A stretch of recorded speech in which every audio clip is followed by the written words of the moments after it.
विश्वनाथ भगवान की, महाकालेश्वर भगवान की, ओंकारेश्वर भगवान की जय, बड़े जटाधारी भगवान की जय, कुबेरेश्वर महादेव की जय।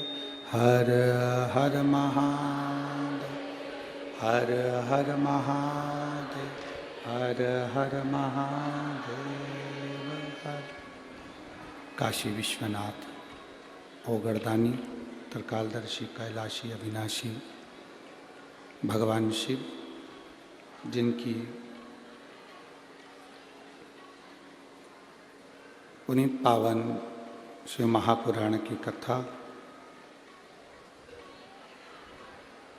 संपूर्ण विश्व के कल्याण हेतु बाबा देवादिदेव महादेव की कृपा से श्रवण करने का सौभाग्य जलगांव की पवित्र भूमि में आप और हमको प्राप्त हुआ है। भगवान देवादिदेव महादेव जो संपूर्ण विश्व का कल्याण करने वाले हैं, ऐसे बाबा ओगरदानी भगवान शिव की कथा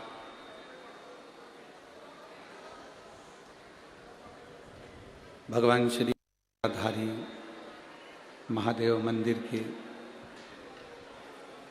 इस पवित्र प्रांगण में कथा के मुख्य यजमान श्री भरत नथुलाल जी चौधरी, श्री जगदीश भरत जी चौधरी, श्री तुषार भरत जी चौधरी, चौधरी परिवार एवं संपूर्ण जलगांव के रहवासी की ओर से यह कथा का आयोजन हो रहा है। कथा मंडप में विराजमान श्रीमान गुलाबराव जी पाटिल, जिला पालक मंत्री जलगांव महाराष्ट्र से एवं मुख्य अतिथि के रूप में पधारी ताई, आप सभी को एक बार जोरदार ताली बजाकर स्वागत वंदन अभिनंदन। भगवान शिव की कृपा, उनकी उदारता, उनकी दया,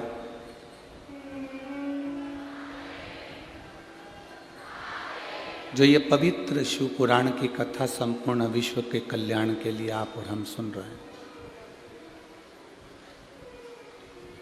मानव का शरीर मिले, मानव की देह मिले, तो प्रयास करना कि मानव के शरीर में रहकर हम कुछ अच्छा कर सकें।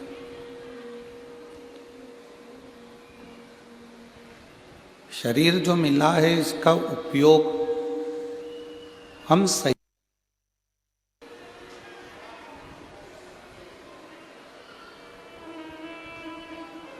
केवल भोग विलास के लिए ये शरीर नहीं मिला।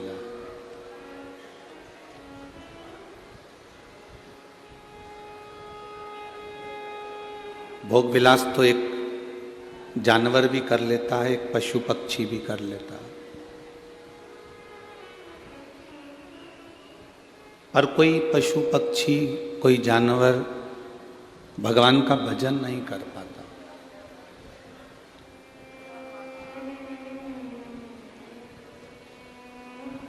इस शरीर से केवल भोग में डूबे रहना, वासना में डूबे रहना, तृष्णा में डूबे रहना, काम में डूबे रहना मूल नहीं है। इस शरीर के द्वारा जो 5 कर्मेंद्री भगवान ने दी है, 5 ज्ञानेंद्री भगवान ने दी है और एक मन परमात्मा ने दिया है, ये 11 इंद्रियां जो हमको भगवान ने प्रदान करी है, इन इंद्रियों का सही उपयोग हम कर सकें।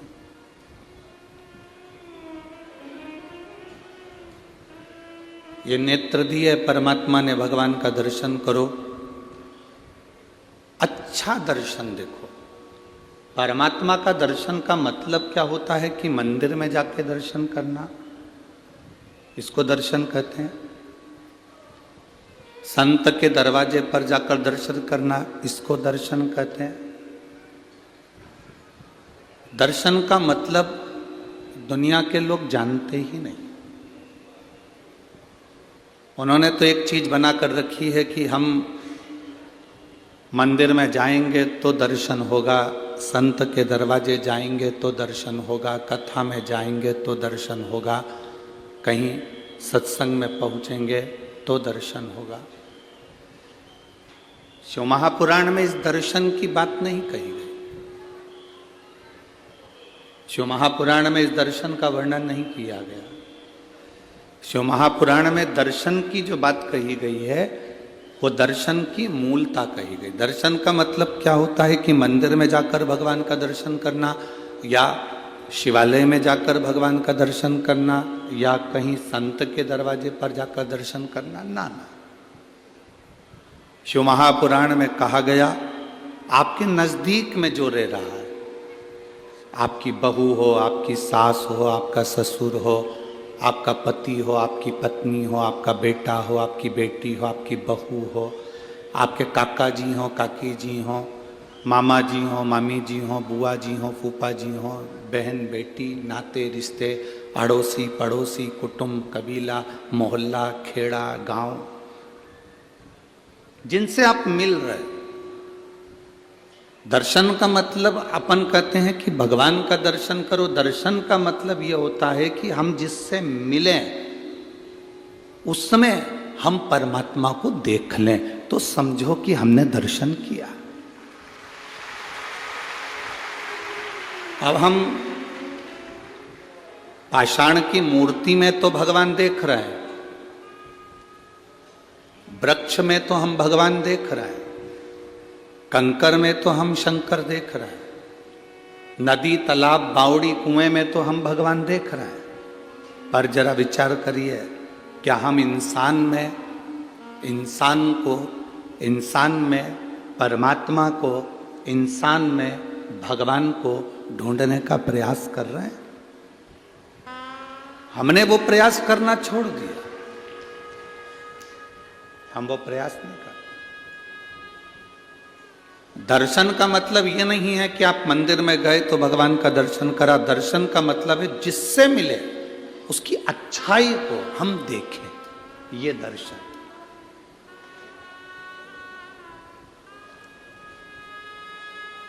शादी के पहले लड़की की कितनी अच्छाई हमको दिखती है। मेरी जिससे मैंने लड़के की शादी पक्की करी, बहुत अच्छी लड़की है, पढ़ी लिखी है, ज्ञानवान है, सब जानती है, सिलाई जानती है, कढ़ाई जानती है, बुनाई जानती है।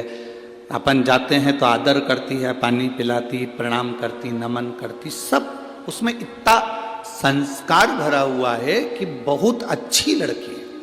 शादी के पहले हमने उस लड़की में बहुत सारे गुण देखे। शादी के पहले हमने उस बच्ची में बहुत सारे गुण देख लिए। फिर शादी के 2 साल बाद, 6 महीने बाद, 1.5 साल बाद ऐसा क्या हो जाता है कि जिस लड़की में तुमने इतने गुण देखे उसमें अवगुण ही अवगुण नजर आते। मेरा जितनी सासें बैठी हैं इनसे पूछना है, ऐसा बेटी में तुमने क्या अवगुण देख लिया? जिस लड़की में तुमने गुण ही गुण देखे फिर उसमें अवगुण क्यों देख रहे हो? और मेरा बेटियों से निवेदन है, जब तक शादी नहीं हुई थी तब आप कहते थे मेरी मम्मी बहुत अच्छी है, मेरी सास बहुत अच्छी है, फ़ोन लगाती है, बात करती है, अच्छे से व्यवहार करती है, मिलती है, जुलती है, सब अच्छे से बोलती चालती है, खूब खूब आशीर्वाद देती है। शादी के 1.5-2 साल बाद वो सास तुम्हें बुरी क्यों लगने लगती है? मेरी जलगांव की जीजियों, मेरे जलगांव के जीजाओं, मेरी बेटियों, मेरे बेटाओं और मेरी माताओं, एक बात का स्मरण आपके अंदर रखना,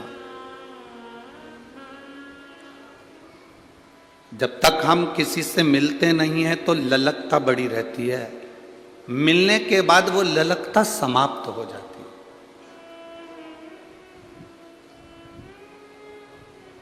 वो दुनिया के दूसरे लोग होंगे जो अपनी अपनी गादी से बैठकर कहते होंगे कि दर्शन करो तो मतलब मंदिर में करो। ये व्यासपीठ शिव महापुराण की पीठ है। इस व्यासपीठ को हम व्यासपीठ मानते हैं, पर उससे ज़्यादा ये मानते हैं कि ये शंकर भगवान का कैलाश पर्वत है जिस पर कथा बोली जा रही है। और आप सब इस कैलाश पर्वत के नजदीक में बैठ के कथा का रस तत्व ग्रहण कर रहे हैं।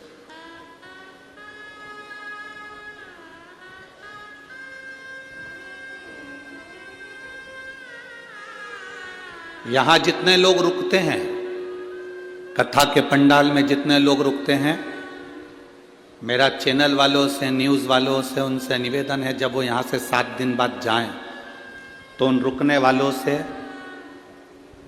उनके मन की बात पूछना कि 7 दिन जो कथा के पंडाल में रुके, उनको 7 दिन में एक ना एक दिन शंकर के आने का, शंकर के जाने का और शंकर की प्राप्ति का अनुभव हुआ कि नहीं हुआ, उनसे पूछो।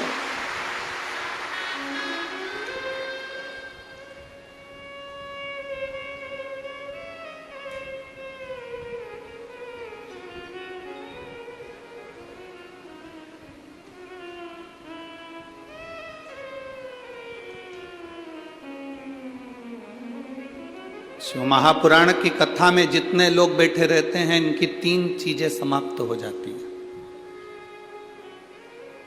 बहुत ध्यान से सुनना।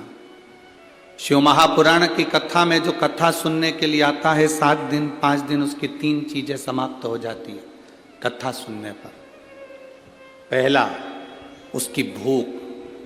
घर पर जितनी भूख लगती होगी, कथा के पंडाल में उतनी भूख नहीं लगती।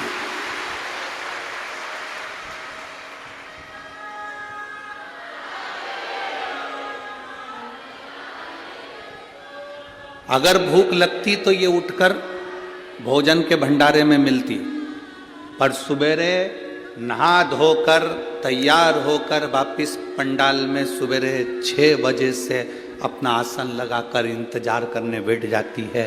दोपहर की 2 बजेगी और कथा मिलेगी। भूख समाप्त। जो झोले में थोड़ा बहुत बिस्कुट या कोई सामान कोई लाकर दे देता है, वो निकाल कर उसमें से थोड़ा सा खा लेती है। पास वाली कहती खाना खाने नहीं जा रही, मैं तो नहीं जाऊं, मैं यहीं अच्छी, मैं नहीं जाऊं, मैं यहीं अच्छी हूँ। तो खाना तो यहीं पास में तो भंडारा चल रहा है, चल ना ना मैं नहीं जाऊं, मेरे पास तो रखा है, थोड़ा सा मुरमुरा लेके आई थी, उसको खा लेती, अब उसमें से निकाल कर खा। 3 चीजें शिव महापुराण की कथा में जो 7 दिन 5 दिन रहते हैं, उनकी 3 चीजें चली जाती है। भूख, दूसरा भोग, उसका भोग। कितनी भी आसक्ति में डूबा हुआ व्यक्ति हो, आप जितने लोग यहां 7 दिन 5 दिन कथा सुनने के लिए आए हो, ऐसा कोई व्यक्ति नहीं जिसके पास में धन की कोई कमी हो। सबके पास बाबा ने पेट भरकर भोजन दिया है और अच्छा दिया। घर पर रहते हो तो कूलर चाहिए, पंखा चाहिए, हर 2 घंटे में चाय चाहिए, हर 2 घंटे में चाय चाहिए। 2 घंटे होते हैं और चाय की तैयारी।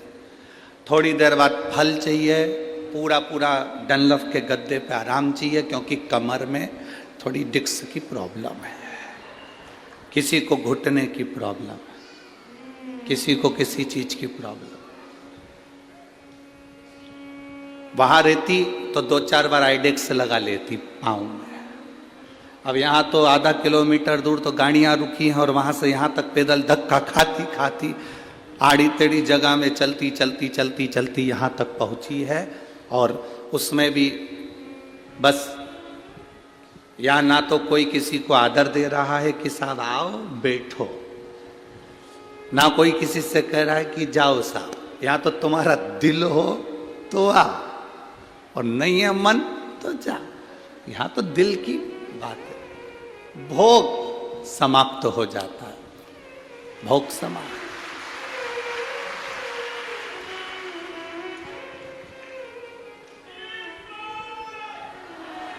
तीसरे नंबर पर शिव पुराण सुनने पर भोजन हमारा जो करने की हमारी जो घर में आराम से चाय, अचार, ठेसा,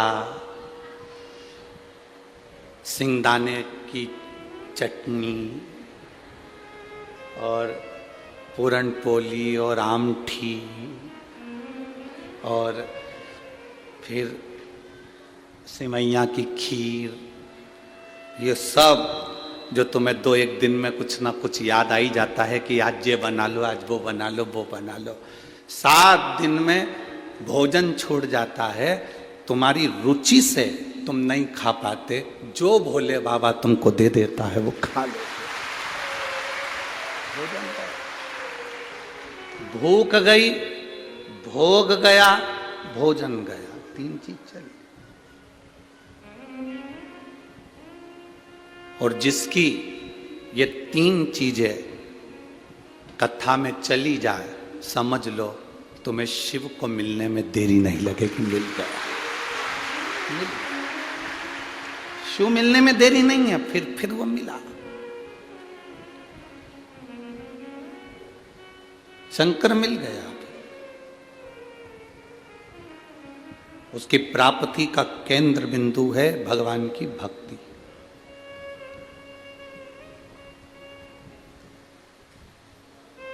दर्शन का मतलब ये नहीं कि हम शिवालय में जा रहे हैं, दर्शन का मतलब ये नहीं कि हम मंदिर जा रहे हैं, दर्शन का मतलब ये नहीं कि हम संत के दरवाजे जा रहे हैं।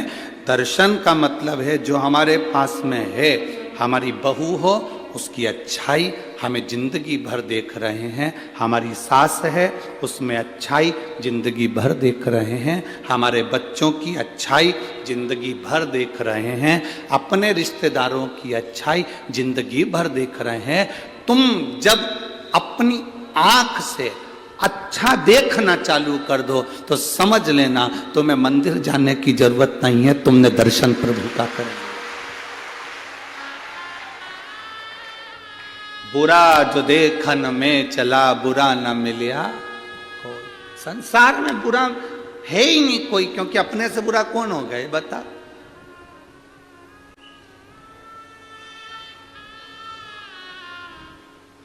सांप काट लेता है तो उसका इलाज हो सकता है। बहुत ध्यान देना महाराज। बिच्छू काट ले तो उसका इलाज हो सकता है, कुत्ता काट ले तो उसका इलाज हो सकता है, जानवर काट ले तो उसका इलाज हो सकता है, पर इंसान को काट ले तो इलाज नहीं हो सकता। हम ऐसे काटने की बात नहीं कर रहे हैं कि तुम किसी को काट लो इस काटने की, नहीं।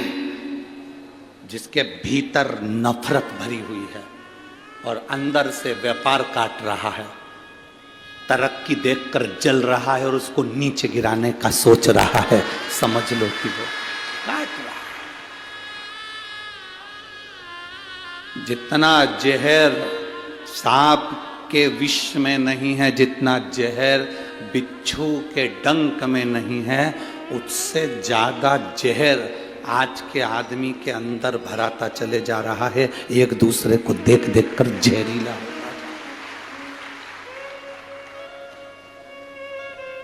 ए मेरी जीजियों, मेरी बहुओं से निवेदन है बेटा, मेरी बेटियों से निवेदन है, मेरी बहुओं से निवेदन है, मेरी बेटियों से निवेदन है, तुम्हारे घर में जितने सदस्य हैं, सास अपशब्द कहे ना बेटा, कभी बुरा ना मानिएगा।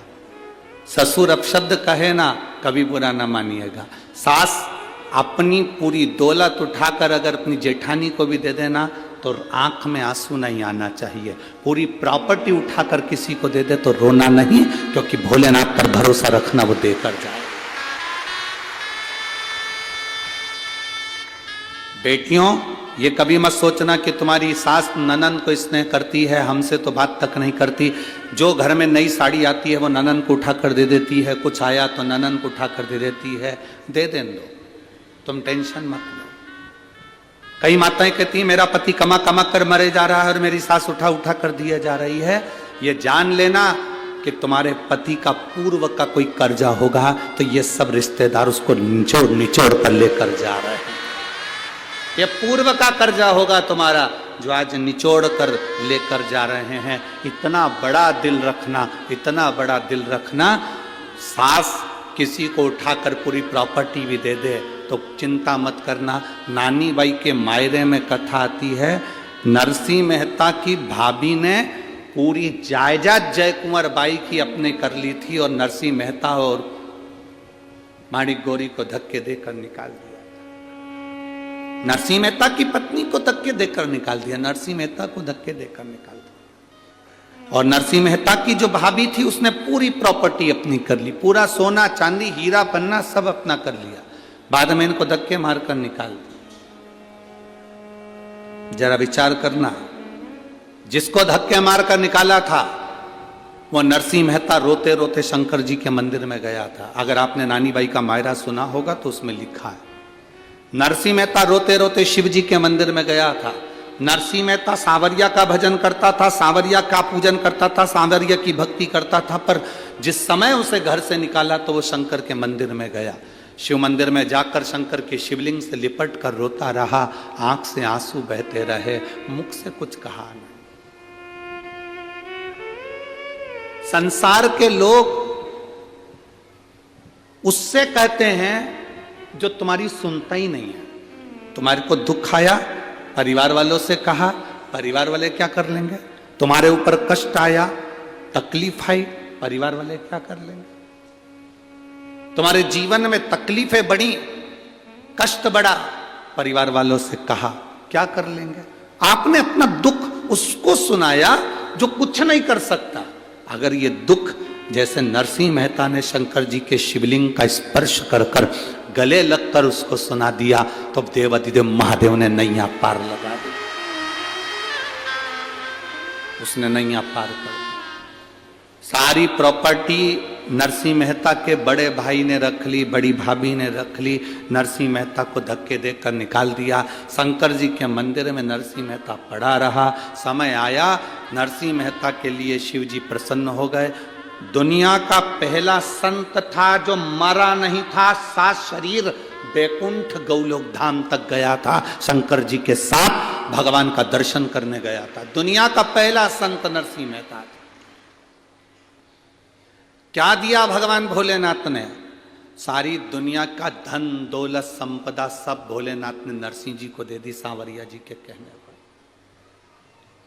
अब इसके पास में, माणिक गौरी के पास में, धीरे धीरे नरसिंह जी के घर में धीरे धीरे मकान, जमीन, जायदाद सब बढ़ गई। सास उसको दे गई थी, दे दे, उसको कुछ मिल गया था, मिल जाए। तुम्हारे पास में 5 बीघा जमीन है, 5 एकड़ जमीन है। तुम्हारे बड़े भाई के पास में 10 बीघा जमीन है, 20 बीघा जमीन है, 10 एकड़ जमीन है। चिंता मत करना, तुम जितनी परमात्मा ने तुमको दी है उसमें इतने खुश होकर जीना कि वो 10 एकड़ वाला भी सोचे कि नहीं होने पर इतना खुश कैसे।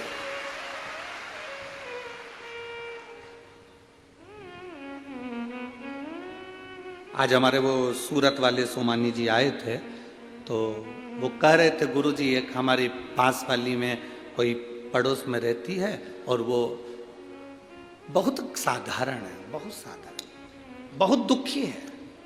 शायद जिंदगी में सबसे ज्यादा दुखी वही है। उसने शिव जी का नाम लेकर अपने बच्चों को पालने के लिए, परिवार को पालने के लिए थोड़ा बहुत मठरी और ये चकली और नमकीन का काम चालू करा। उसने ये भेजा है गुरुदेव। पर गुरुजी सोमानी जी कह रहे थे सूरत वाले कि इतना दुख था, पहले रोती थी। शिव महापुराण की कथा सुनने के बाद उसने एक संकल्प ले लिया शंकर जी के मंदिर में कि आज के बाद किसी के सामने नहीं रोऊंगी। रोऊंगी तो मेरे महादेव के पास में जाकर रो।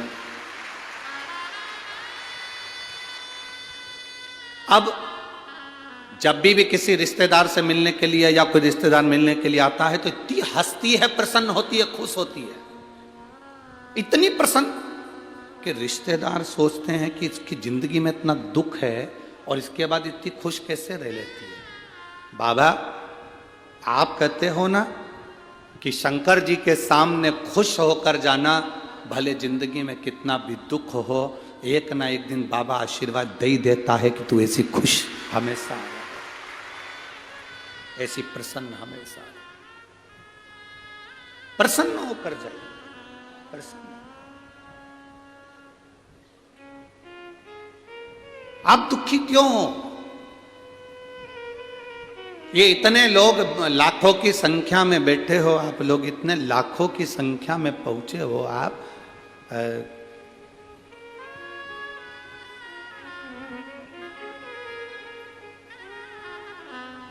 कल सरकारी आंकड़े के हिसाब से 4 से 5 लाख लोग कल की कथा में, पहले दिन की कथा में पहुंचे थे।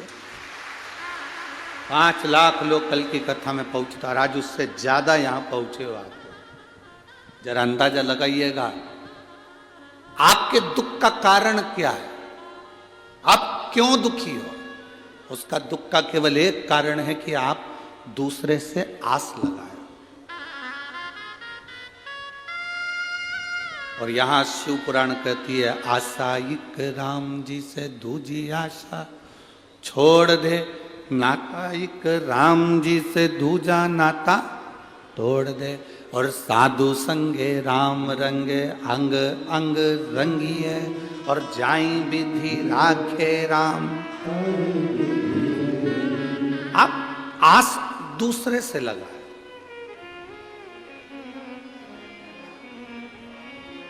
जिस दिन आपने आस लगाना दूसरे से बंद कर दी और केवल ये जान लिया कि मुझे अब दूसरे से कोई आस नहीं है, सास आस लगा कर बैठी है अपने बच्चों से, मेरा बेटा बड़ा होगा, मेरा ध्यान रखेगा, मेरी बहू आएगी गरम रोटी खिलाएगी। अब वो गरम रोटी खिला रही है कि गरम डंडा खिला रही है, आस ज्यादा लगा ली थी इसलिए ऐसा हुआ। आस नहीं लगाती ना, पहले से ये विचार कर लेती कि भगवान मुझे भोलेनाथ जी ऐसा रखना कि मरते दम तक मेरे शरीर में वो बल रखना कि मैं भोजन बना सकूं, अच्छे से तेरा भोग लगा सकूं और स्वयं भी खा सकूं। बाबा से आपको यह प्रार्थना करना चाहिए कि मेरे शरीर को मरते दम तक ऐसा बनाकर रखना कि मुझे किसी की जरूरत ना पड़े। पर तुम आस लगा कर बैठी, मेरी बहू आएगी मुझे गरम रोटी देगी, मेरी बहू आएगी ऐसा होगा, मेरा बेटा ऐसा करेगा, पोता ऐसा करेगा, रिश्तेदार ऐसा करेंगे। घर में शादी आई तो मन में आ गया मेरे मायके वाले मायरा इतना सारा लेकर आएंगे, इतना मायरा लेके आएंगे, और मालूम पड़े 4 साड़ी लेकर आ गए तो दिल टूट गया। क्यों इतनी आस लगा कर बैठे हो दूसरे से?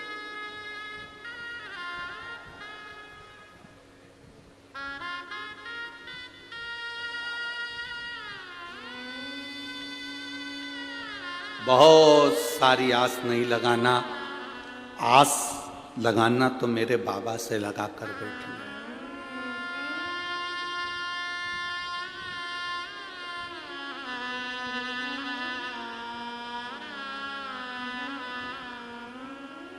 कुंडलियां, जितनी पत्रिका आप दिखाते हो, जितनी कुंडली आप दिखाते हो, बताने वाला कितना भी विद्वान होगा हम उसको प्रणाम करते हैं, मना नहीं, पर बताने वाले की कुंडली फेल हो सकती है, दिखाने वाले की पत्रिका फेल हो सकती है, पर यह पक्का है कि महादेव की कृपा कभी फेल नहीं हो सकती।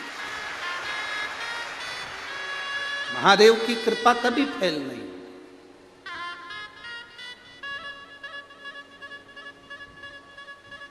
विद्वान कहने वाले कह देंगे कि साहब तुम्हारी सत्ता होगी, तुम्हारा वैभव होगा, तुम्हारी राशि ठाठ होगा, तुम्हारा ये होगा, तुम्हारी पत्रिका इतनी जोरदार है, तुम इतने जोरदार हो, तुम तो सिंहासन पर बैठ जाओगे। पर ना ना ना ना,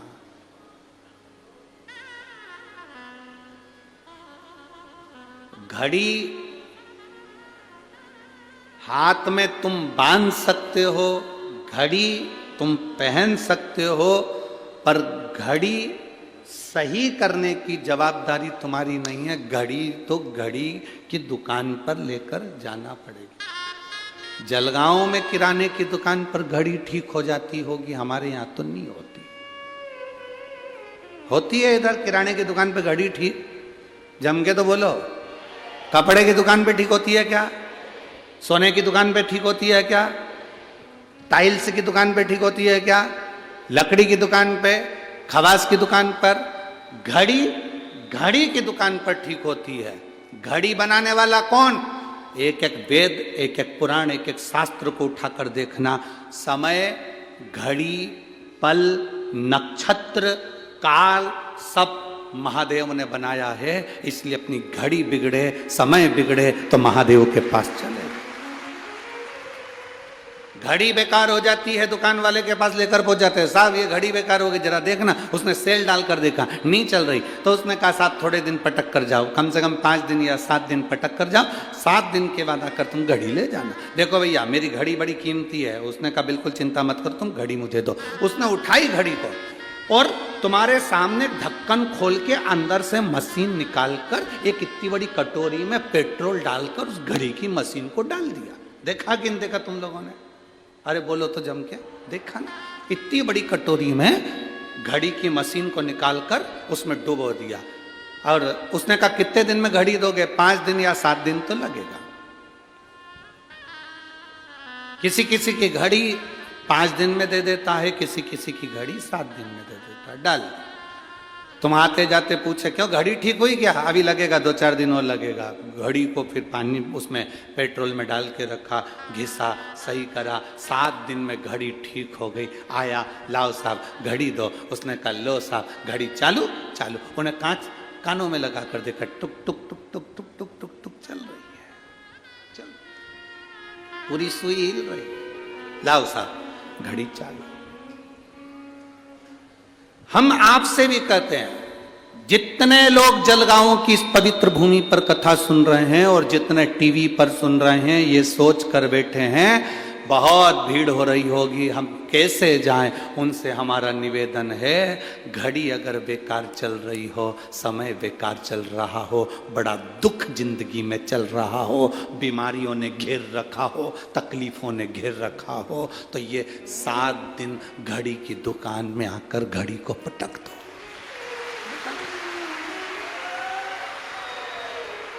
7 दिन ये घड़ी की दुकान में घड़ी को पटक दो। 7 दिन तक इस आत्मा को, शरीर को, चित्त को, वृत्ति को, मन को पटको।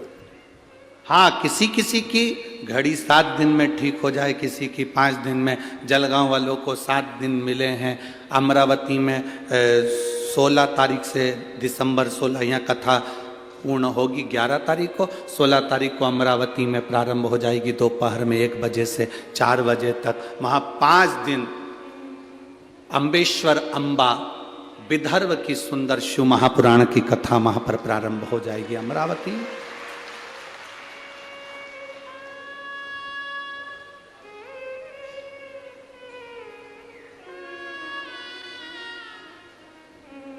जो अपनी समय को यहां नहीं दे पाए वो वहां दो। अपना समय परमात्मा को देने का। एक पत्र आया, शकुंतला गोले, धवली जिला बड़वानी, मोबाइल नंबर ये है। मैं बाबा का क्या वर्णन करूं, मेरी शादी को 16 साल हो गए थे। ऐसा कोई देवी देवता नहीं था जिसके दरवाजे पर हमने धोख ना लगाई। मुंबई से लेकर भोपाल तक, इंदौर तक, दिल्ली तक का कोई हॉस्पिटल नहीं जिसमें हमने इलाज ना करवाया। बाबा ने हमको बहुत दिया और हमने इलाज में पैसा भी खूब लगाया, पर संतान का सुख नहीं हुआ। 16 साल निकल गए। किसी देवता पर विश्वास करने का मन ही नहीं करता था, क्योंकि इतनी सारी गोदी हमने भरवा ली थी, झोलियां भर। किसी ने कहा पशुपति नाथ का व्रत करो, एक सफेद आंकड़े की जड़ रजस्वला धर्म के 7वें दिन तुमरुका जी का नाम लेकर, तुमरुकेश्वर महादेव को कहकर 21 बार घुमाकर लाल धागे में कमर में नंदी के पास खड़े होकर शिव का दर्शन करते हुए बांध लो। बाबा का मैं क्या गुणगान करूं। देवता देते हैं पल्ला झाड़ कर और महादेव देता है छप्पर फाड़ कर। केवल 3 महीने हुए थे गुरुजी, सारे सब फेल हैं इस सफेद आंकड़े की जड़ और तुमरुकेश्वर के आगे। बाबा ने ऐसी कृपा कर दी। 28 मार्च 2023 को बाबा ने मेरे गर्भ से 2 पुत्रों को जन्म दे दिया है। ये शिव कृपा। कहीं बैठी हैं, कहीं बैठी हो तो आप यहीं का पत्र है। बच्चे लेकर आए हैं क्या कोई साथ में? नहीं लाए। ठीक है, बधाई आपको बहुत बहुत। बच्चों का मैं फोटो लगा रही हूँ गुरुजी, आप लोग टीवी के माध्यम से ये दोनों बच्चों को देख सकते हैं। शिव भक्ति, औघड़ी, शंभु, शंकर, त्रिकालदर्शी। बैठिए।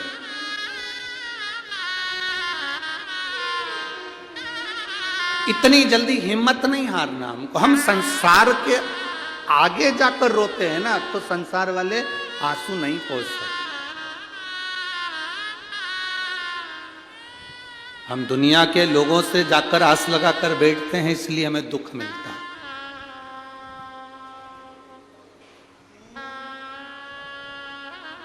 हम दुनिया से आस लगाए ना, इसलिए दुख मिला। और इस पत्र में उस बेटी ने लिखा कि आखिरी बार जब सब दूर से आस खत्म हो गई, तब मैंने भगवान शंकर का पशुपति व्रत किया, उस पर विश्वास किया, आस लगा।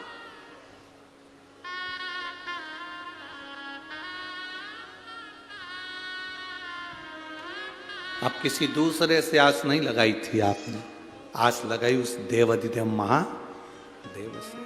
आस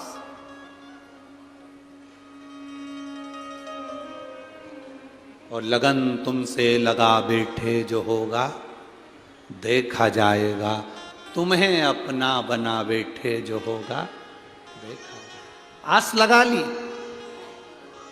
और बाबा ने वो आस फिर तोड़ी नहीं, बाबा ने वो आस फिर छोड़ी नहीं, फिर वो बाबा ने आस निभाई। थोड़ा बहुत तो मेरा बाबा देता ही नहीं है। तुम 1 मंजिल का मकान मांगते हो, वो 2 मंजिल बना के ही छोड़ता है, 2 मंजिल बनाकर ही छोड़ता है। थोड़ा बहुत तो देता ही नहीं है, वो बहुत कृपालु। बस आपका विश्वास प्रबल हो, सब में अच्छा देखो। कोई तुमसे कहे कि दर्शन का मतलब क्या होता है, तो आप उसको कह देना दर्शन का मतलब होता है सब में अच्छा देखना, हम किसी में बुरा ना देखें।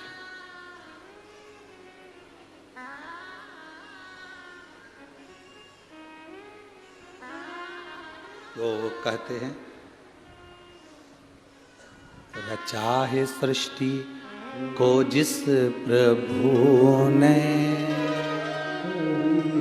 वही ये सृष्टि चला रहे। जो पेड़ हमने लगाया पहले,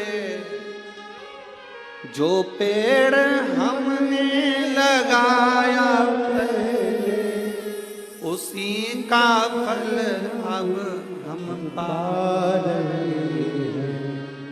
रचा है सृष्टि को जिस प्रभु ने, वही ये सृष्टि चला रहे। उस पर भरोसा कर लो, इतना पक्का भरोसा, फिर वो टूटे ना, फिर वो छूटना नहीं चाहिए। इतना प्रबल भरोसा होना चाहिए, इतना प्रबल। एक लड़का कोमा में चले गए, देखो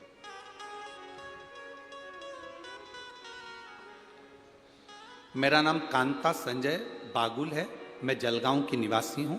मेरा मोबाइल नंबर ये है, कहीं बैठी हैं हाथ हिला सकती हैं अगर कहीं बैठी हो। मेरा नाम कांता संजय बागुल है, मैं जलगांव की निवासी हूं, मेरा मोबाइल नंबर ये है।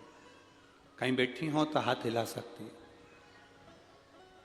कहीं पर बैठी हो तो हाथ हिला सकती हैं। मेरा नाम कांता संजय बागुल है, मैं जलगांव की निवासी हूँ। मेरा मोबाइल नंबर ये है। मैं कहना चाहती हूँ कि बाबा की कृपा क्या है।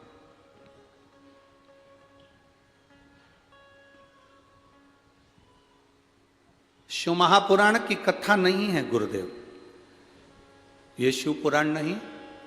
हम पूरा पत्र तो बहुत बड़ा है, आप लोग भी देख रहे होंगे एलईडी पर। अब इतना बड़ा पत्र तो हम पूरा क्या बातें, जो खास चीज उन्होंने हेडलाइन पर मार्क करके दी है, लाइन लाइन बना कर दी है, उसका स्मरण करें। कहूंगी शिव पुराण नहीं है, साक्षात शिव है। जो कथा में बोलते हैं वो बाबा सुनता है, ये निश्चित। गुरुदेव 22 साल का मेरा लड़का है राहुल संजय बागुल, बहुत बड़ा शंकर की कथा का भक्त है। पर बाबा आप कहते हो ना, दुनिया में सबको अपना अपना दुख आता है और वो काटना आपको ही है। छींक आपको आई है, आपको छींकना है। खांसी आपको आई है तो आपको खांसना, दुख आया आपको है तो आपको मिटाना। उसको ब्रेन हेमरेज हो गया। 22 साल का मेरा लड़का राहुल संजय बागुल, उसको ब्रेन हेमरेज हो गया। तुरंत डॉक्टर के पास जब लेकर गए तो मालूम पड़ा ब्रेन हेमरेज है। ऑपरेशन के लिए कहा गया। ऑपरेशन करने के बाद डॉक्टर ने कह दिया था कि हो सकता है ये कोमा में चले जाए और इसकी सुध चली जाए, ये जिंदगी भर पलंग पर पड़ा रहे। ठीक भी हो सकता है, पर 90% चांस यही रहते हैं कि कोमा में चले गया व्यक्ति तो जिंदगी भर ठीक नहीं होता। मेरे लड़के का हमने ऑपरेशन करवाया, वो कोमा में चले गया, पड़ा रहा, ना हाथ हिलता ना पांव हिलता, आंख में से आंसू बहता रहता। सारे इलाज फीके पड़ गए। गुरुजी 22 साल का मेरा लड़का, करूं तो करूं क्या।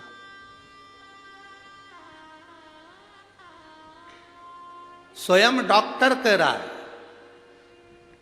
अब ये डॉक्टर क्यों कहेगा, जरा विचार करिए। स्वयं डॉक्टर कह रहा है, मेरी पत्नी कोई सीहोर वाला महाराज है, उसकी कथा सुनती है। स्वयं डॉक्टर कह रहा है, मेरी पत्नी कोई सीहोर वाला महाराज है, उसकी कथा सुनती है। आप अपने बच्चे को अब घर ले जाओ, इतने दिन तक कब तक पटक के रखोगे, घर पर सेवा करो। हम उसे 10 दिन बाद घर पर लेकर आ गए। उसके कानों में डॉक्टर के कहने से हमने हेडफोन लगाया, शिव महापुराण की कथा टीवी पर चलाई, उसको हेडफोन लगाकर सुनाते रहे। घर लाने के 25 दिन बाद कथा सुनते सुनते मेरे बेटे ने अपने हाथ पैर की उंगलियां और कंपन करना प्रारंभ कर दिया। हाथ पैर की उंगलियां कंपन करना प्रारंभ कर दी, ब्रेन काम करना प्रारंभ कर दिया। लेकर गए वापिस हॉस्पिटल। डॉक्टर भी आश्चर्य में पड़ गया कि ये चमत्कार कैसा हो गया। धीरे धीरे लड़का अपने आप उठना प्रारंभ कर दिया और बेटा ठीक हुआ। ये शिव की कृपा, औघड़ी की कृपा। कहीं बैठे हो और अगर बच्चा यहाँ आया हो तो वो बेलपत्री लेने आ सकता है। कहीं बैठे शिव कथा, अगर वो बेटा यहाँ आया हो तो बेलपत्री लेने आ सकता है। शिव कथा इसी को औघड़ी है। जिस लड़के ने आंख खोल कर आंख में से आंसू निकलते हो, शरीर पड़ा है, ब्रेन का ऑपरेशन हो गया हो, काम ना कर रहा हो, कोमा से निकल ही नहीं रहा हो, हेडफोन लगाकर शिव कथा अंदर प्रवेश कर गई। कितने रोग, कितनी बीमारी है जीजियों। हम तो पूरे पत्र नहीं पढ़ पाते, आपको भी दुख होता होगा। इतने इतने पत्र गुरुजी के पास आते हैं, पढ़ते नहीं। अब पत्र पढ़ें तो कथा कब बाँचे।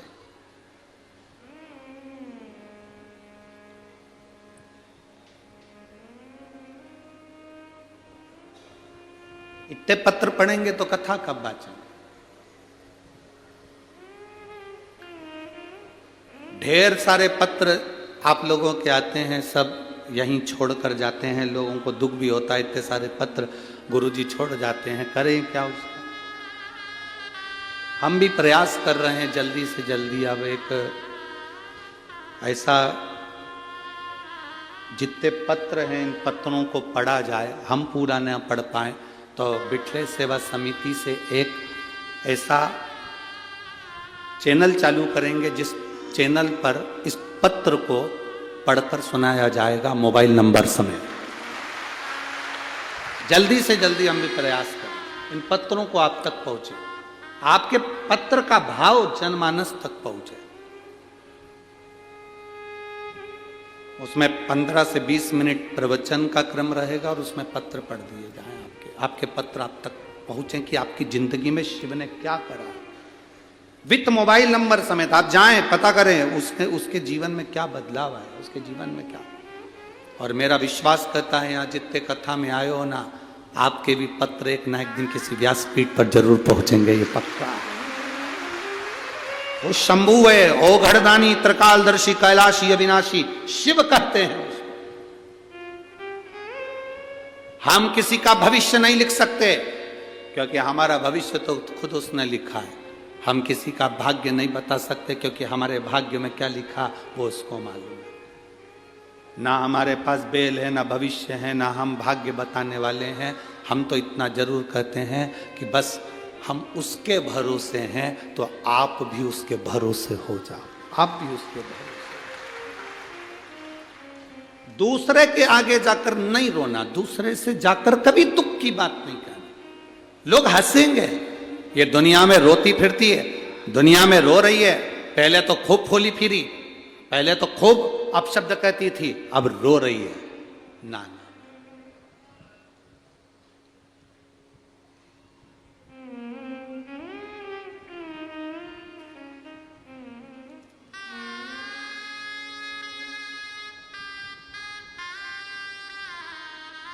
जब कोई बीमारी व्यक्ति को घेरती है ना, तो उसके परिवार वाले ही कहना चालू कर देते हैं, अच्छा है कर्मदंड भोग रही है, खूब करती थी ना हरकत इसलिए भोग रही है। शिव महापुराण की कथा कहती है, तुम्हें किसी के कर्म को बखानने का हक मेरा महादेव नहीं देता है। मेरे महादेव ने तुम्हें किसी के कर्म को बखानने का हक नहीं दिया। आप दूसरे को कह रहे हो कि अच्छा है, भोग रही है, उसने ऐसा करा इसलिए। हो सकता है आपको भोगना पड़ जाए, फिर दूसरा कहेगा तो अच्छा लगेगा। ना कहिए, बल्कि भगवान भोलेनाथ जी से एक लोटा जल चढ़ाकर प्रार्थना करो, मेरे 3 घर छोड़कर कोई रहता है, उसके यहाँ पर बीमार है, मेरे बाबा मेरा आज का चढ़ाया हुआ जल उसके पति को ठीक कर दे, उसकी पत्नी को ठीक कर दे। एक बार शिव महापुराण की कथा में पहले कहा था, 1 लोटा जल हफ्ते में आप 1 लोटा जल भगवान को अपने लिए मत चढ़ाया करो। 1 लोटा जल हफ्ते में जो हमारी भारत की बॉर्डर पर खड़े हुए भारत के सैनिक हैं उनके लिए चढ़ाया। भारत की बॉर्डर पर खड़ा हुआ सैनिक के लिए 1 लोटा जल चढ़ना चाहिए। ये भारत की रक्षा में लगने वाला स्वास्थ्य कर्मी, चाहे डॉक्टर हो, चाहे पुलिस हो, चाहे कोई हो, वो अपनी सेवा देता है। कहीं ना कहीं किसी ना किसी रूप में उसकी भी जनहानि होती है। कोरोना जैसी महामारी में जब अपने रिश्तेदार अपने को छोड़ दिए, तब वो पोछा लगाने वाले, झाड़ू लगाने वाले, गरीब बड़े जो हॉस्पिटल में झाड़ू पोछा करते हैं, उन्होंने हमको दवाई खिलाई और हमारा उपचार किया, उनके लिए 1 लोटा जल चढ़ना चाहिए। सारे लोग अपने अपने घर में थे, पुलिस का एक एक व्यक्ति रोड पर तैनात था कोरोना काल में, और वो भी किसी का पति था, वो भी किसी का बाप था, वो भी तो खड़ा रहा। डॉक्टर अपना काम, नर्स अपना काम कर रही थी, कोई हॉस्पिटल से नर्स या डॉक्टर नहीं चले गए थे, उनके लिए भी 1 लोटा जल होना चाहिए। अपने लिए दुनिया जीती है, हम दूसरे के लिए तो जीना सीखे। मेरे शंकर भगवान दूसरे के लिए जिए।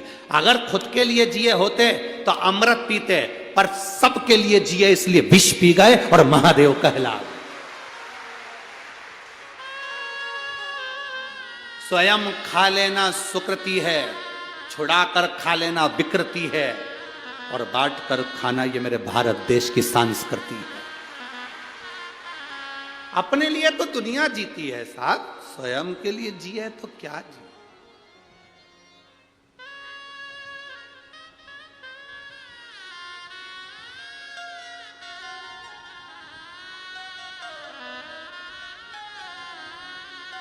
अपने लिए जिए तो क्या जिए, स्वयं के लिए क्या जीना, दूसरे के लिए। शंकर भगवान की कथा, आज कोई कह रहा था गुरुजी आपकी कथा बहुत महंगी होती होगी, आपकी कथा बहुत महंगी होती होगी। हम उनसे कहते हैं कथा कभी महंगी नहीं होती, व्यवस्थाएं बहुत महंगी होती है। कथा महंगी नहीं होती है, व्यवस्था, टेंट लगाया, पंडाल लगाया, साउंड बुलाया, लाइट जलाई, जनरेटर चलाया, लोग आए, पानी पिलाया, भोजन कराया, व्यवस्था बैठने की, उठने की, खाने की, पीने की, रहने की, ये महंगी है। कथा महंगी नहीं होती, व्यवस्था महंगी होती है। कथा तो भगवान शंकर जो कुंभज ऋषि से सुने थे, कथा जो वेद व्यास जी ने कही थी, वो कथा आज तक महंगी नहीं हुई। कथा तो निरंतर चलती रहती है, व्यवस्थाएं महंगी हो जाती, करना पड़ती है। कितनी बड़ी टीम लगी है जलगांव की, यहाँ पर चौधरी जी से पूछे कोई यहाँ पर कि कितनी बड़ी टीम लगी होगी, कितने प्रशासन के लोग लगे हैं, कितना पुलिसकर्मी, चाहे वो यहाँ का नगर निगम, नगर पालिका, स्वीपर, ये वो, सेवादार, झाड़ू वाले, लाइट वाले, साउंड वाले, कितना टीम लगा, कितना। वो जगदीश से पूछो, भरत जी से पूछो, चौधरी जी से, उनको मालूम होगा। यहाँ पालक मंत्री जी बैठे हैं, इनसे पूछो कि व्यवस्थाएं करने में कितना कितना लगना पड़ता। व्यवस्थाएं करना बहुत कठिन। लाखों भक्त आते हैं और लाखों भक्त जाते हैं, शंकर के भरोसे आते हैं और शंकर के भरोसे जाते हैं। शिव के भरोसे आ रहे हैं, शिव के भरोसे जा रहे हैं, भगवान की भक्ति के साथ में। शिव महापुराण की कथा कर रही है, दर्शन को समझे हम, दर्शन की मूलता को समझे हम, दर्शन के महत्व को समझे हम कि दर्शन क्या है। दर्शन वो नहीं कि हम, दर्शन की मूलता वो नहीं है कि हम मंदिर में गए और दर्शन कर लिया। दर्शन की मूलता वो नहीं कि हम कहीं गए संत साधु का दर्शन कर लिया। दर्शन की मूलता वो नहीं कि हम तीर्थ गए और दर्शन कर लिया। दर्शन की मूलता वो है कि हम भगवान के उस स्वरूप को संपूर्ण जनमानस में देखें, भगवान के स्वरूप को संपूर्ण जनमानस, भगवान के स्वरूप को हम संपूर्ण जनमानस में देखें, वो दर्शन। महाराज, चप्पे चप्पे में है झांकी भगवान की, कोई सूझ वाली आंख ही पहचान।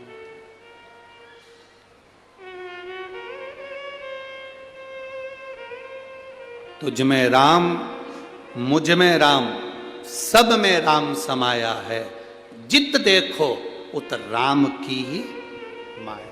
सब में राम।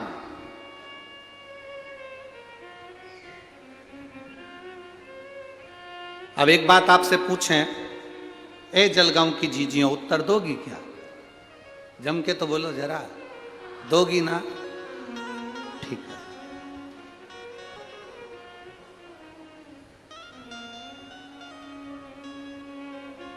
व्रत रखा तुमने, एक दिन भर भूखी रही, भोजन नहीं करा, पूजन करी, आराधना करी, कीर्तन करा, और घर में जितने लोग रह रहे हैं उनसे 24 घंटे झगड़ा करा, तो तुम्हें पूजन का फल मिल जाएगा क्या? जम के तो बोलो जरा, नहीं मिलेगा। अब एक बात आपसे और पूछें, उत्तर देते जाना है। तुमने मंदिर भी नहीं गए, भजन भी नहीं करा, उपास भी नहीं रखा और कुछ नहीं करा, और घर में जो रह रहे थे, रोज लड़ती थी, आज मन करा कि आज मुझे किसी से, अब मैंने कथा सुन ली, अब मैं क्रोध नहीं करूंगी, किसी को अपशब्द नहीं कहूंगी। जो तुम मंदिर में जाकर पुण्य कमाते, वो पुण्य तुम्हें घर में मिलेगा कि नहीं मिलेगा? पुण्य तुम्हें घर में मिलेगा।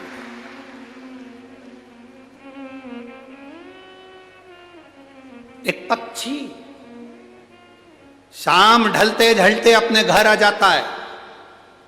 बोलो आता है कि नहीं आता?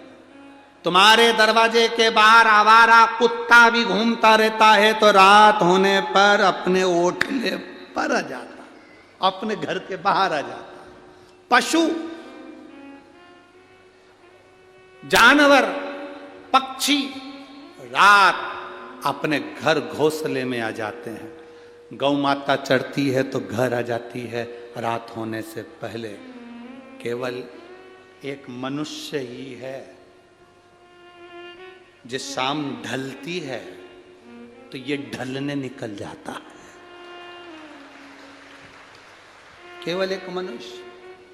पक्षी शाम होती है रात होती है घर आ जाता है, पशु शाम होती है रात होती है घर आ जाता है, जानवर शाम हो इस घर आ जाता है, गौ माता शाम हो इस घर आ जाती है।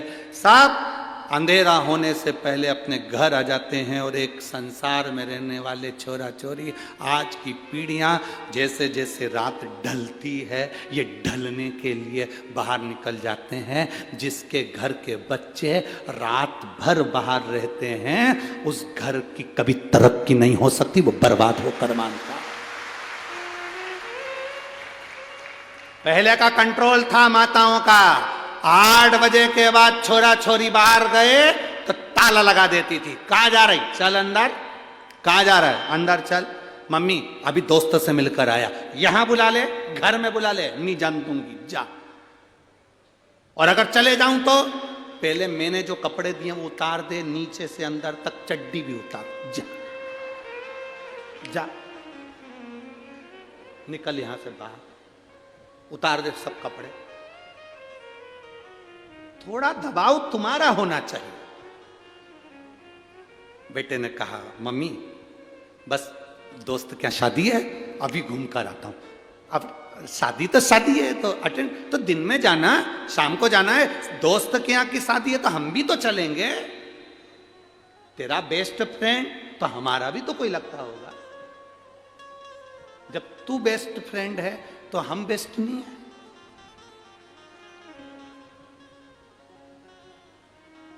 घर में माँ बाप हैं और नए नए लड़का लड़की रोड पर गाड़ी के बोनट पे केक रख के हैप्पी बर्थडे टू यू मना रहे हैं। गाड़ी के बोनट पर, गाड़ी की सीट पर केक काट रहे हैं। दुख होता है। 1-2 जगह तो हमने गाड़ी खड़ी कर कर पूछा, जा रे आशीष पूछ किया जिसका केक कट रहा है गाड़ी के ऊपर, पूछना इसके बेचारे के मम्मी पापा नहीं है क्या, अनाथ है? क्योंकि गाड़ी के बोनट पर, गाड़ी की सीट पर उसी का केक कटता है जिसके सब मर गए रे, सब मर गए, अनाथ है बेचारा, उसका केक रोड पर काट रहा है। नहीं तो घर में माँ बाप की साक्षी में लाओ केक ही काटना है ना तुमको। दुनिया के लोग मना करते होंगे कि केक मत काटो, पर हम कह रहे हैं आज के फैशन में चल रहे हो, काटो, पर उसके जिसने उसको जन्म दिया वो माँ बाप उसके सामने होना चाहिए। वो माँ बाप उसके सामने होना चाहिए जिसने जन्म दिया। उसको खुशी होगी कि मेरे लड़के के दोस्त इतने अच्छे हैं, रात को आकर उन्होंने केक काटा, मेरे बच्चे का जन्मदिन मनाया, इतना आशीर्वाद देंगे जिसका वर्णन नहीं। और तुम रात्रि को केक काट रहे, गाड़ी की सीट पे 4-5 कुत्ते तुम्हें देख के खुश हो रहा है, पटक के जाएगा, खाएंगे। दूसरा कोई खुश नहीं हो रहा, 4 तेरे दोस्त और 4 कुत्ते। अब तुम किसके लेवल में हो तुम समझो, हम क्या बोले। और 2-3 कुत्ते दूसरे मोहल्ले के वहीं से भौंक रहे, भौंक रहे, चिल्ला रहे कि हमारे मोहल्ले में केक कट रहा है, हमको छोड़ के जाना। कुत्ते भी कह रहे और तुम खुश हो रहे। अभी दिसंबर का महीना आ गया, अभी तुम देखना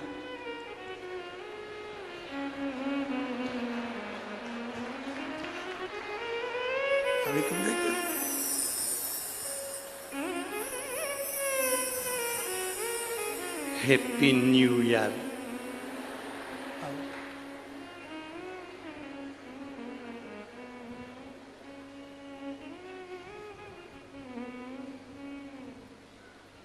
क्या कहे?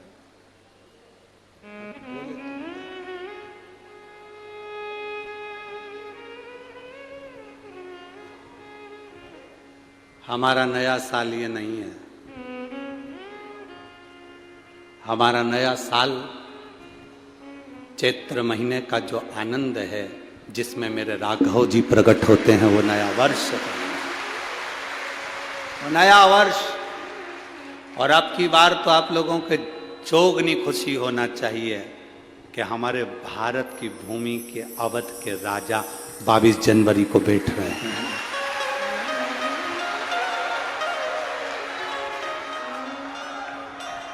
भारत की भूमि के अवध के राजा 22 जनवरी को बैठ रहे हैं। ये प्रसन्नता होना चाहिए पूरे भारत देश में। अपने अपने दरवाजे को सजा लो, रंगोलियां डाल लो। जब राम आए थे तो दीपावली मनाई गई थी, वो दिवाली 22 जनवरी को मनना चाहिए। अवध में राम बैठे, समझ लेना कि अब हमारा राजा बैठ रहा है इस भारत की भूमि को संभालने के लिए।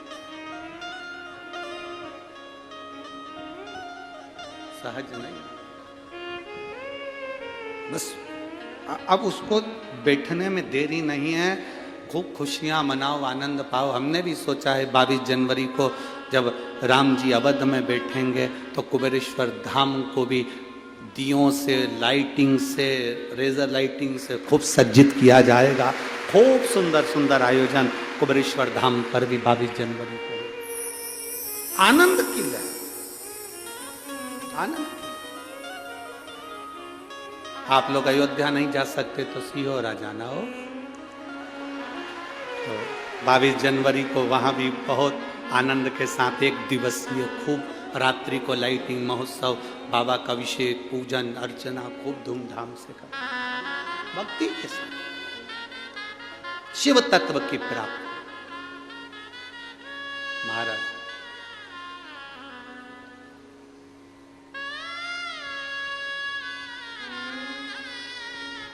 और चारों तरफ जय जय घोष हो, आनंद की अनुभूति हो। रंग रंग रंग रंग पांडुरंग विठला, रंग रंग रंग रंग पांडुरंग विठला, रंग रंग पांडुरंग विठला, रंग पांडुरंग रंग रंग विठला, रंग पांडुरंग रंग रंग विठला। आओ से ओ विठला मेरे श्याम विठला, ओ विठला मेरे श्याम विठला, रंग रंग पांडुरंग रंग रंग विठला, रंग रंग पांडुरंग रंग रंग विठला। ओ विठला मेरे श्याम विठला, ओ विठला मेरे श्याम विठला, श्याम विठला घन श्याम विठला, श्याम विठला घन श्याम विठला।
पंढरीनाथ रुक्मणी समेता पंढरीनाथ रुक्मणी समेता पंढरीनाथ रुक्मणी समेता पंढरीनाथ रुक्मणी समेता रंग रंग पांडुरंग रंग रंग भक्तिरंग रंग रंग भक्तिरंग रंग रंग विठ्ठला रंग रंग भक्तिरंग रंग रंग विठ्ठला रंग रंग पांडुरंग रंग रंग विठ्ठला रंग रंग पांडुरंग रंग रंग विठ्ठला ओ विठ्ठला मेरे श्याम विठ्ठला ओ विठ्ठला मेरी श्याम विठ्ठला ओ विठ्ठला मेरे श्याम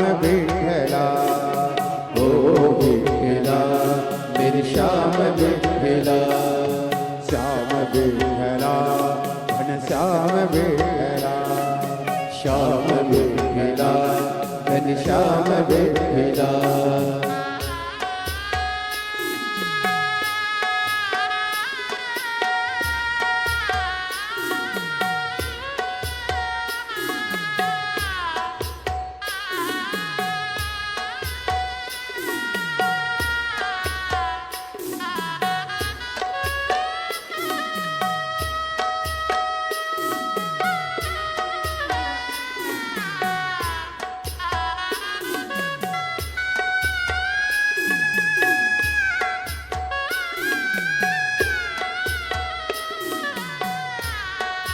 राम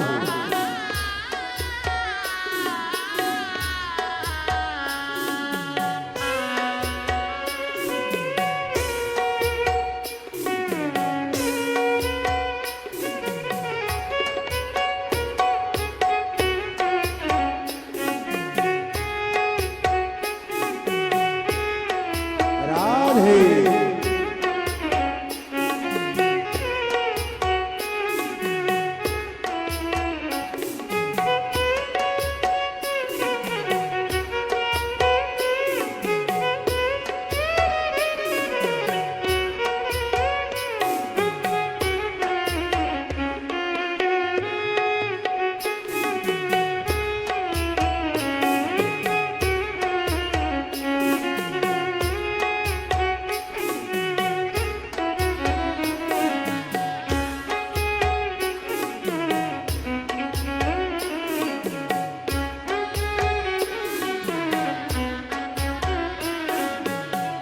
पंढरपुर में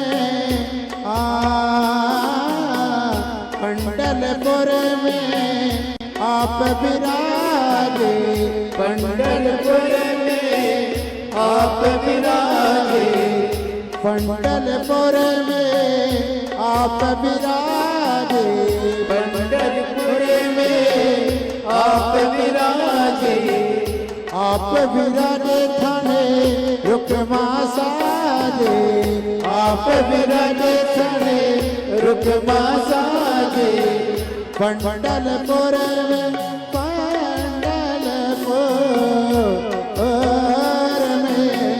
पंढरपुर में आप विराजे पंढरपुर में आप विराजे आप विराजे थाने रुकमा साजे आप विराजे थाने रुकमा साजे रंग रंग भक्त रंग रंग रंग विठ्ठला रंग रंग भक्त रंग रंग विठ्ठला रंग रंग पांडुरंग रंग रंग विठ्ठला रंग रंग पांडुरंग रंग रंग विठ्ठला ओ विठ्ठला मेरे श्याम विठ्ठला ओ विठ्ठला मेरे श्याम विठ्ठला श्याम विठ्ठला घन श्याम विठ्ठला श्याम विठ्ठला घन श्याम विठ्ठला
अवधपुरी में आप विराजे, अवधपुरी में आप विराजे, अवधपुरी में आप विराजे, अवधपुरी में आप विराजे, आप विराजे थाने सीता साजे, आप विराजे थाने सीता साजे, अवधपुरी में आप विराजे, अवधपुरी में आप विराजे, रंग रंग भक्त रंग, रंग रंग भक्त रंग, रंग रंग विठ्ठला, रंग रंग पांडुरंग, रंग रंग विठ्ठला, रंग रंग पांडुरंग, रंग रंग विठ्ठला, रंग रंग पांडुरंग,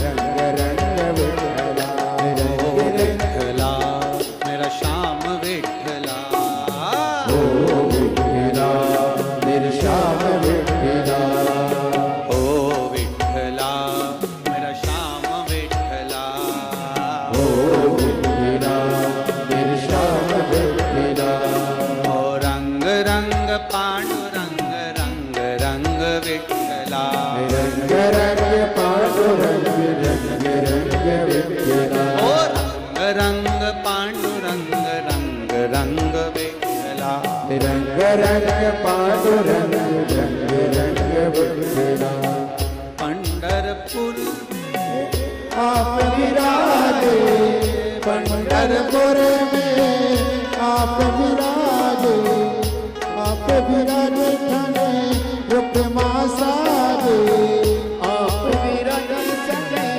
रुक्मा साजे, पंढरपुर में आप विराजे, पंढरपुर में आप विराजे, आप विराजे थाने रुक्मा साजे, आप विराजे थाने रुक्मा साजे, रंग रंग भक्त रंग, रंग रंग विठ्ठला, रंग रंग भक्त रंग, रंग रंग विठ्ठला, ओ विठ्ठला मेरा श्याम विठ्ठला, ओ विठ्ठला मेरी श्याम विठ्ठला, श्याम विठ्ठला मेरा श्याम विठ्ठला, श्याम विठ्ठला मेरा श्याम विठ्ठला, ओ विठ्ठला मेरा श्याम विठ्ठला, ओ विठ्ठला मेरी श्याम विठ्ठला,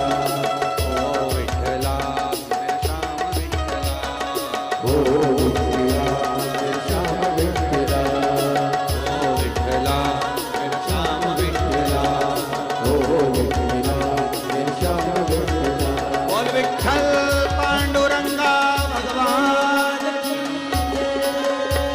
हर हर महादेव। अपने स्थान पर बैठकर भगवान शिव जी से अपने मन की बात बड़े भाव के साथ दिल से बाबा से प्रार्थना करिए, भाव से बाबा से हृदय की बात दिल से प्रार्थना।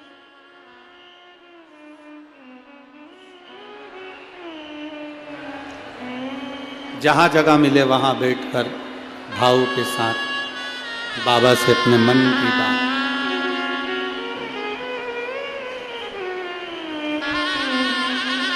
जितने कार्यकर्ता खड़े हैं वो भी बैठकर बाबा से प्रार्थना करो। बार बार ये मौका जलगांव नगर में नहीं मिलता। बहुत दिल से आपके आसपास में भी कोई खड़ा हो तो उससे कहो। इस प्रार्थना को करने के लिए दूर दूर से लोग यहाँ कथा के पंडाल में आते हैं और अपने मन की बात बाबा से कहकर जाते हैं। मौका मिला है, आप भी बाबा से अपने मन की बात भाव के साथ, दिल के साथ, हृदय के साथ करें।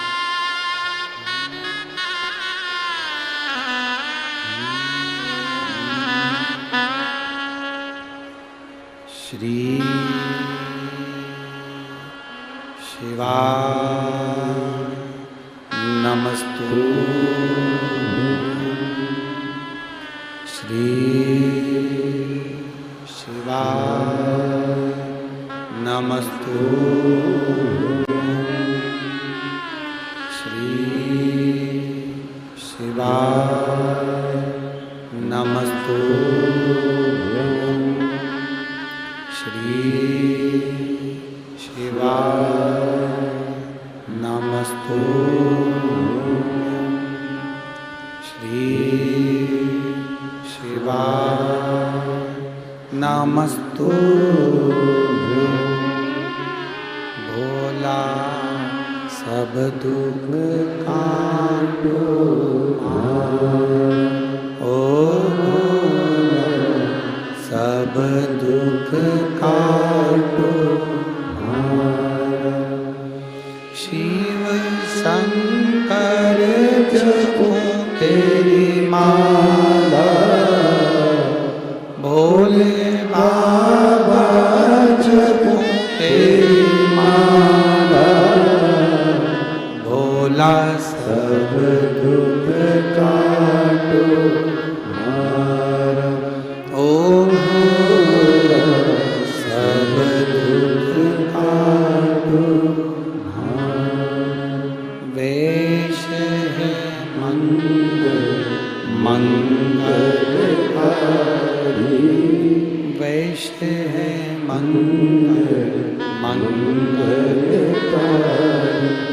शमशान वासी हमारा शमशान वासी ओ सब दुख काटो ओ सब दुख काटो।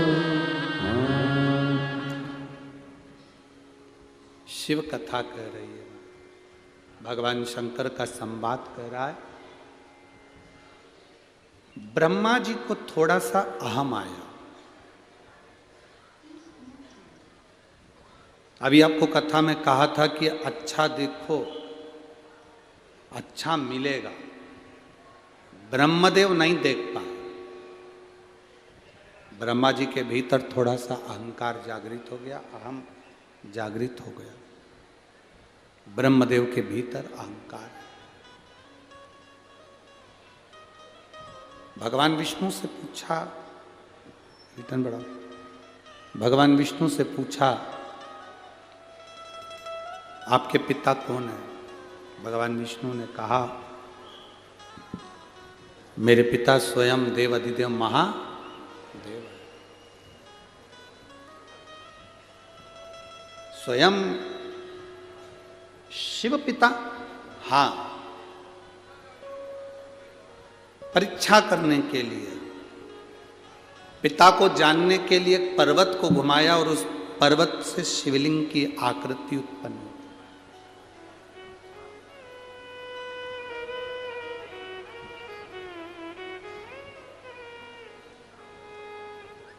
पर्वत से शिवलिंग की आकृति उत्पन्न हुई। ये तुम्हारे पिता हैं? भगवान विष्णु ने कहा ये मेरे पिता हैं। इन पिताजी का सिर कहाँ है? चरण कहाँ है? व्यर्थ के प्रश्न व्यक्ति को बर्बाद के ओर लेकर जाते हैं, बर्बादी की। व्यर्थ के प्रश्न, कोई अच्छे प्रश्न हो ना तो कोई बात नहीं। अगर कोई व्यर्थ के प्रश्न करे तो फिर तो बेकार।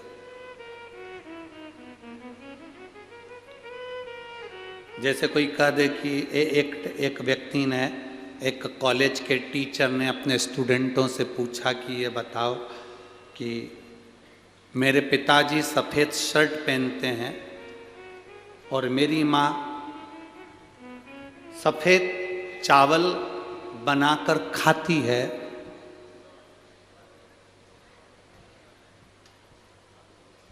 तो मेरी उम्र कितनी है?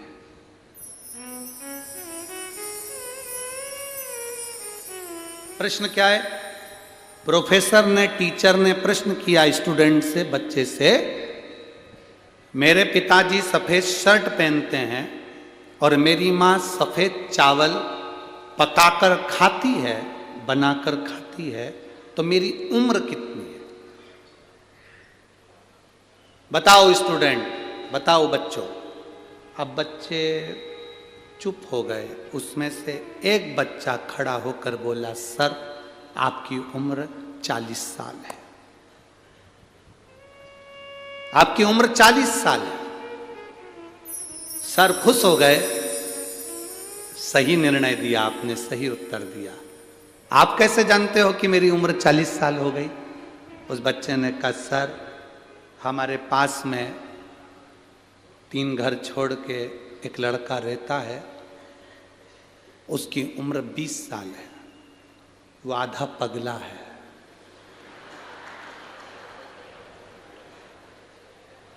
आपकी उम्र 40 साल है, मतलब आप पूरे पगले हो। ये कोई प्रश्न है?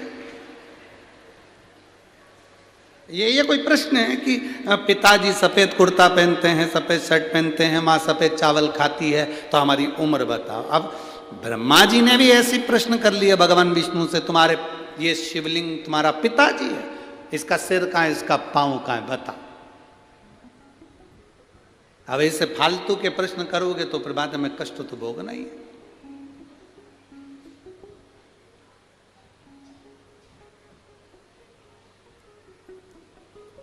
बहुत लोग संसार में से बहुत सारे लोग हैं जो बहुत व्यर्थ के काम कर रहे हैं और बहुत व्यर्थ की बातें करते हैं, बहुत व्यर्थ,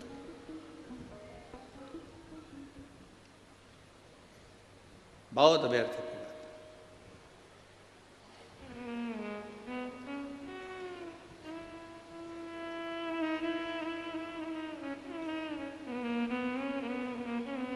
अब ब्रह्मा जी ने जैसे कहा तो भगवान विष्णु ने कहा, ये मेरे पिता हैं, जिस शिवलिंग का तुम दर्शन कर रहे हो ये मेरे पिता हैं।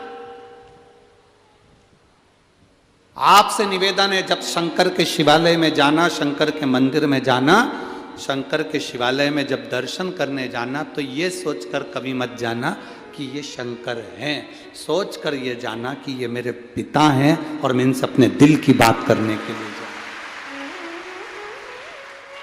ये मेरे पिता हैं, इनसे मैं अपने दिल की बात, अपने हृदय की बात करने के लिए जा रहा हूं, ये मेरे पिता हैं।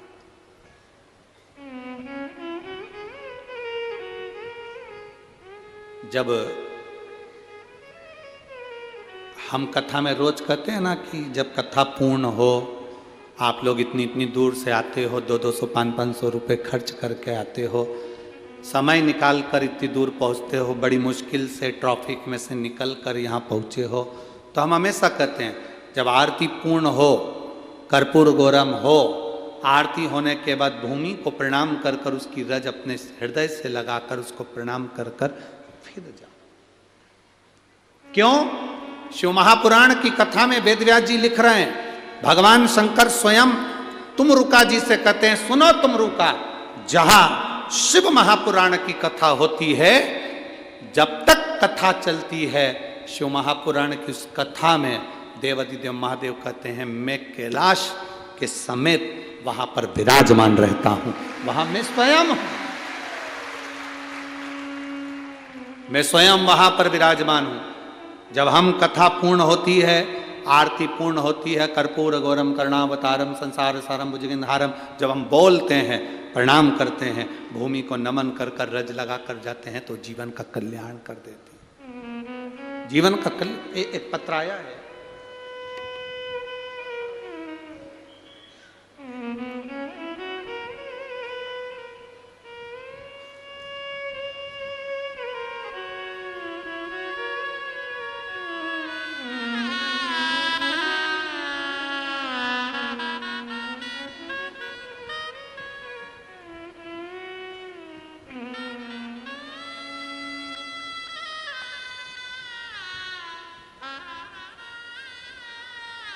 मैं दीपक सतीश सोनवड़े, दशरथ नगर, जिला जलगांव, कहीं बैठे हों तो हाथ हिला सकते हैं। कहीं बैठे हों तो हाथ हिला सकते हैं। मोबाइल नंबर मेरा ये है, मैं दीपक सतीश सोनवड़े, दशरथ नगर, जिला जलगांव। लाइन लिखिए उन्हें, आप लोग पत्र चैनल के माध्यम से हमारे साथ में पढ़ सकते हैं। एलईडी पर पत्र दिख रहा होगा, आस्था चैनल वाले आस्था चैनल पर पढ़ सकते हैं। मोबाइल नंबर मेरा ये है, मैं दीपक सतीश सोनवड़े, दशरथ नगर, जिला जलगांव। लुटा दिया संसार काशी वाले ने, कर दिया माला माल काशी वाले ने। गुरुजी लोग कहते हैं पंडाल में कथा सुनने से क्या होता है, वहां बैठकर श्री शिवाय नमस्तुभ्यम मंत्र बोलने से क्या होता है। कथा पूर्ण होने पर रज को अपने हृदय से लगाकर जाने पर क्या होता है। मैं बोलता हूं, जो मंत्र बोलकर पंडाल में व्यासपीठ के सामने जो बोला जाता है वो दुनिया में कहीं नहीं हो सकता, वो यहां होता है। वह सब यहां होता है। गुरुदेव, मेरे भाई पिछले 2 साल से बैंक की नौकरी के लिए प्रयास कर रहे थे। कई समय से वो बैंक की नौकरी का एग्जाम भी दिए थे, पर उनका कभी रिजल्ट नहीं आया। गुरुदेव, सभी रिजल्ट कभी नहीं आए। मैंने उनसे कहा चल पंडाल में शिव पुराण की कथा है, वहाँ पर थोड़ा बहुत जो लोग कचरा पटक कर चले जाएं उसको उठाकर बोरी में भरकर कहीं साइड में रख देना, सेवा करना, जितना बन सके लोगों को पानी की बोतल भर के दे देना, पिला देना, जैसा बन सके उतनी सेवा करना। जब कथा चले 3 घंटे, एक जगह पर जहाँ जगह मिले वहाँ बैठकर सुन लेना। मेरे भाई ने मेरा कहना माना, मेरे साथ पंडाल में कथा सुनने के लिए आया। कल कथा का प्रथम दिन था।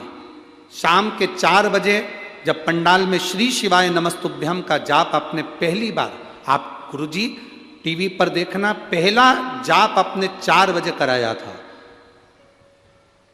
शायद आज भी पहला जाप 4 बजे ही हुआ है, ठीक है। कल आपने प्रथम जाप 4 बजे कराया था। जाप करते समय मेरे भाई ने और मैंने अपने भाई के नौकरी के लिए बाबा से प्रार्थना करी थी। गुरुदेव, 1 जनवरी 2022 को मेरे भाई ने एक एग्जाम दिया था बैंक का।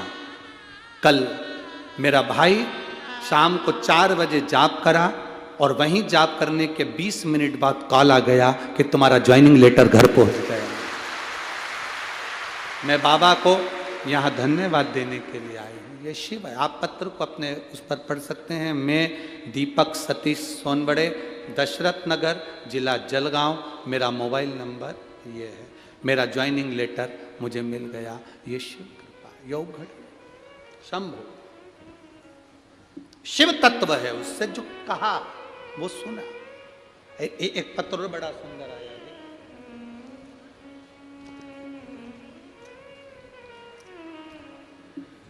मेरा नाम स्वाति किशोर शिंदे है। पोस्ट उंदीर खे के जिला, क्या लिखा है? उंदीर रखे के, तुम समझ गए क्या? बस तो फिर बात खत्म हो गई। ठीक है, कहीं बैठी हैं क्या? स्वाति किशोर शिंदे कहीं बैठी हो तो हाथ हिला सकती हैं। मेरा नाम स्वाति किशोर शिंदे। आप लोग पत्र मोबाइल पर और आपके टीवी पर स्क्रीन पर पढ़िए साथ में। मेरा नाम स्वाति किशोर शिंदे है, जिनका फोटो भी लगाया गया है। अगर वो आई हो तो हाथ हिला सकती हैं, ठीक है। पोस्ट डैश डैश डैश, ठीक है। जिला जलगांव, महाराष्ट्र, तहसील पारोला। मोबाइल नंबर ये। 2022 में जुलाई के महीने में पता चला कि मेरे शरीर में गठान हो गई। गठान का इलाज चल ही रहा था कि शरीर में बहुत सारी गठान हो गई। बहुत सारी गठान देखी तो शरीर बहुत बुरा सा लगने लगा। हम डॉक्टर को दिखाने के लिए गए तो जब ख्याल आया कि इसको डॉक्टर को दिखाना चाहिए, क्योंकि गले में गठान और बड़ी सी हो गई थी। दिखाया। धूलिया में सिद्धि विनायक अस्पताल में चेक कराने के लिए गए। डॉक्टर ने कहा 1 गठान निकालना पड़ेगी, उसकी चेकअप होगा। गठान निकाली गई, चेकअप के लिए भेजी गई तो ब्लड कैंसर था, और ब्लड कैंसर भी 4th स्टेज का था। आप लोग पत्र में पढ़ रहे होंगे, पत्र में लिखा है 4th स्टेज का कैंसर है। फिर डॉक्टर ने कहा तुम्हें केमो लगाना होगा। फिर नासिक के श्री गुरुजी अस्पताल में गई, वहाँ भी जांच करी। जांच करने के बाद डॉक्टर ने कहा कि 6 केमो लगेंगे। फिर मैंने 2022 अगस्त में पहला केमो लिया। फिर घर आकर किसी पड़ोसन से कहा, पड़ोसन ने कहा कि मंदिर जाया करो, बाबा से प्रार्थना करो, चढ़ा हुआ जल लाकर आचमन करा करो, बेलपत्र भी खाया करो। मैं वैसे ही करती गई। पड़ोस वाले कहते थे सीहोर जाओ, बाबा का रुद्राक्ष लेकर आओ। हम गए, बाबा का रुद्राक्ष लाए, विनती करी, और विनती कर कर बाबा का रुद्राक्ष लेकर जब आए, विनती कर कर उस रुद्राक्ष का वर्णन क्या करें गुरुदेव, तांबे के कलश में गलाना, शिव जी को जल चढ़ाना, और बाबा की कृपा से बाबा ने ऐसी कृपा करी। आज दूसरी बार जांच करने के लिए गई तो डॉक्टर ने कहा तुम्हारे शरीर में कैंसर नहीं है। बाबा की कृपा से प्रणाम करने के लिए। ये शिव है, औघड़ी शंभु। मेरा नाम स्वाति किशोर सिंधे है। मैं ठीक है, और जलगांव, जिला जलगांव, तहसील पारोला, महाराष्ट्र की रहने वाली हूँ, और पोस्ट मोबाइल नंबर ये है। नाम तुम पढ़ लो, दिखाओ रे दिखाओ जरा चैनल वालों, गांव का नाम दिखाओ, पोस्ट नाम पढ़ो। जितने लोग टीवी पर देख रहे हो, एलईडी पर देख रहे हो, तुम वहीं से चिल्ला के बोलो कौन सा नाम है। उन्दी। अब इनने क्या लिखा है वो पढ़ो तुम पहले, तो टीवी पर हो। ठीक है, तुम समझ गए ना? हाँ ठीक है। कहाँ गिरे? उंदीर के ले। हाँ ठीक है। शंभु शंभु। एक ने तो पत्र रुमाल पे लिखा है, धुला हुआ है? नहीं तो मालूम पड़े ऐसे ही भेज दिया हो। पत्र लिखा उन्होंने। स्वाति तायड़े, पारस से हूं, कहीं बैठी हो तो हाथ हिला सकती है, ठीक है। उन्होंने पत्र में लिखा है मुझे ब्रेन का प्रॉब्लम था, बहुत ज्यादा तकलीफ थी ब्रेन की। ब्रेन का जब प्रॉब्लम था, डॉक्टर के हिसाब से बहुत बड़ी बीमारी थी, पर मैं बाबा को क्या वर्णन करूं। शिव पर चढ़े हुआ जल पीना प्रारंभ करा, मेरी सारी दवाइयाँ बंद हो गई, मेरी किडनी ने भी काम करना चालू कर दिया। मैं बाबा को नमन करने के लिए पत्र, ठीक है। रुमाल। शिव तत्व को जानना क्या होता है, शिव महापुराण की कथा में बैठकर जब हम स्तुति करते हैं दिल से, आप आए हो बहुत दूर दूर से आए हो, 100 रुपये 50 रुपये 500 रुपये खर्च कर कर आए हो, बड़ी मुश्किल से जगह मिली, बैठ भी गए, आखिरी तक कथा का स्मरण कर कर उससे दिल की बात कहकर हम जाए।